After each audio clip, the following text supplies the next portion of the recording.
to become a monk and later on an arahant. That is important.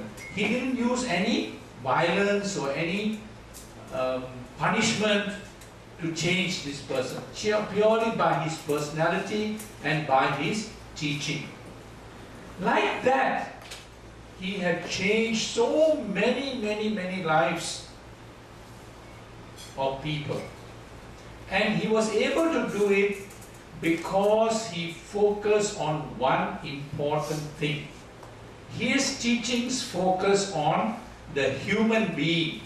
What is the human being? Who are we? What are we? Because he was dealing with the human being, he says we must focus on the human being. And he established very clearly that we are made of mind and body, nama and rupa. Irrespective of where you come from or who you are, whether you are a king or whether you are just a sweeper or whether you are just an ordinary husband or wife or businessman or whatever it is, whether you're from China, you're from India, from Africa, from anywhere in the world, all human beings are the same. They have a mind and a body. And Sakyamuni was able to demonstrate that this mind that we have is the one that controls, that decides, that determines our thoughts, our speech, and our actions. Whatever we think, whatever we say, whatever we do is determined by the mind. This is a teaching that nobody else placed emphasis. Nobody else had focused on the mind. Even after Sakyamuni, so many other religious leaders have come, they never talk about the mind. They always talk about some other power. Here Sakyamuni said the mind is the most important thing. And it is the mind that we need to cultivate.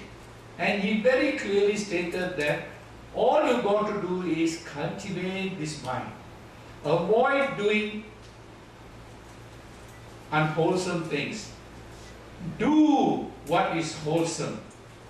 Don't do what is not good, not moral, not ethical. Do what is good and purify your mind. If you purify your mind, then your body is also in harmony with the mind.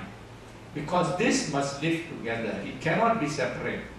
And today modern science has proven that what Sakyamuni Buddha had taught is true. All of science, all of modern medicine have proven that you must develop your mind.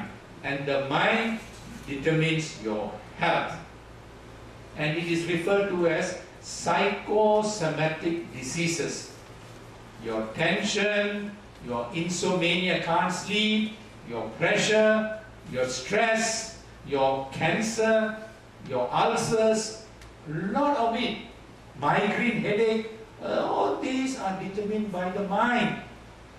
When the mind is disturbed, these kind of sicknesses and diseases automatically happen. But if your mind is calm, if your mind is stable, if your mind is relaxed and very positive, then your body is also in harmony with your mind. And you will have less and less of these problems.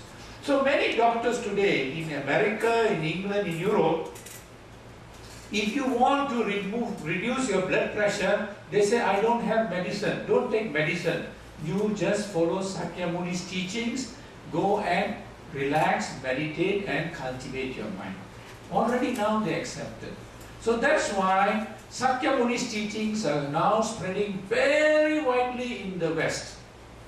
But unfortunately, many of our Asian brothers and sisters, they don't appreciate this, they don't understand this. And because they are ignorant, they have not been taught, they go and convert to some other religion. It's very sad, very unfortunate. but happening all over Asia. Some, of course, because of economic and other problems, they are enticed to give up Sakyamuni's teachings and follow some other teachings.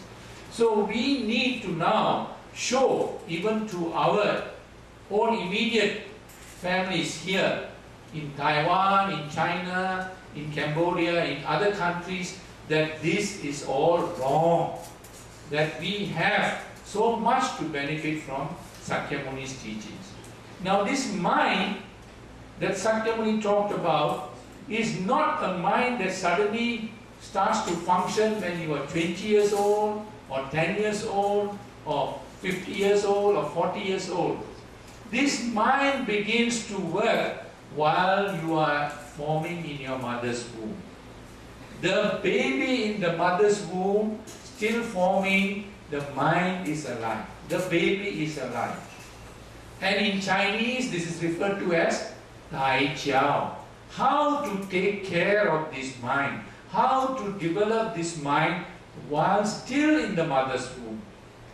If this mind is taken care of in the mother's womb, then this baby would be having a mind which is in harmony, which is empathetic to Sakyamuni's teachings. And when this baby is born, it will respond positively to the various teachings the father and mother try to introduce to this baby. This is called Tai Chiao. And we need to appreciate that Sakyamuni Buddha's teachings is so relevant to modern day living, to modern life. And we can make use of it for our immediate benefit. It is not a teaching, it is not a tradition or culture based only for us to remember as historical, but can apply to modern life. Because his teachings are akalika.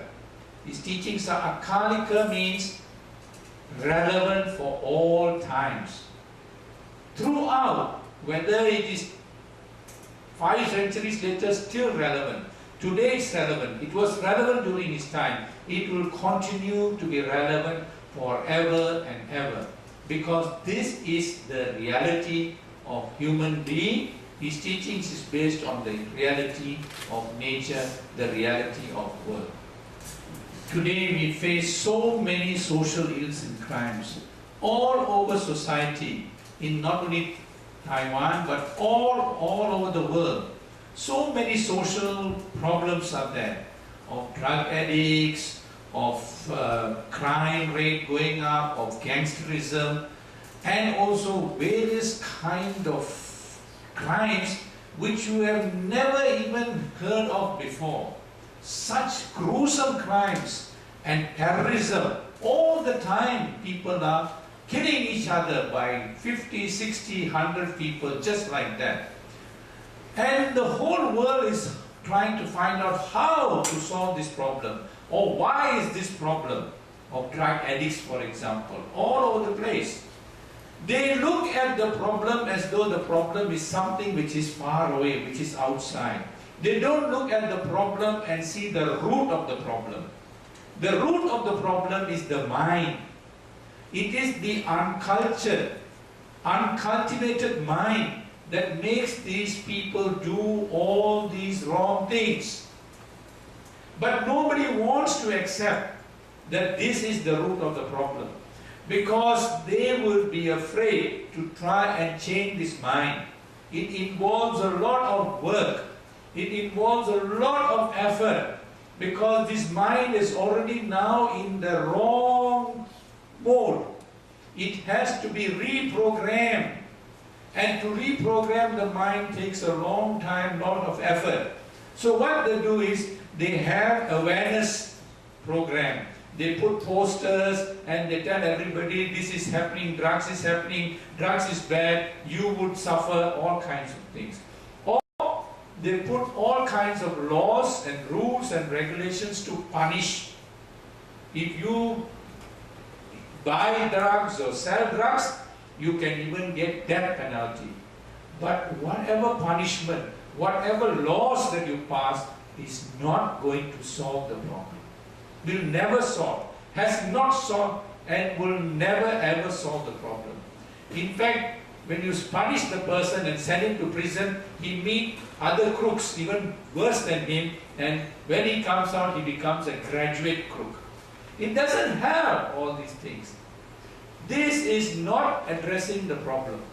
The problem, the root of the problem is the mind. If we follow Sakya Muni's teaching of the mind and the body and how the mind decides, the mind is the one that determines, we will be able to solve this problem. So we need to now let the leaders and others know, and also within our community, be more aware that we need to develop this mind, to cultivate this mind in the right direction.